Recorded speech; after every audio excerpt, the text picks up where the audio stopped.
Okay, this is the entrance to the campsite. Just wanted to point out that it's the little stream waterfall thing that you can hear is the Kundi. Apparently it was built by prisoners of war, Polish prisoners of war, during the Napoleonic times. And there's a huge stone drain right the way up the 200-300 metres up the lane where you park on the left, right up to the old house that's just in ruins now.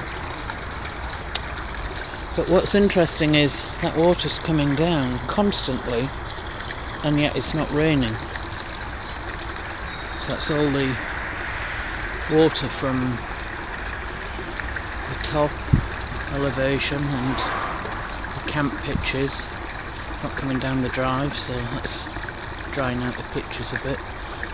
You might even hear the birds tweeting. 1st of February 2013.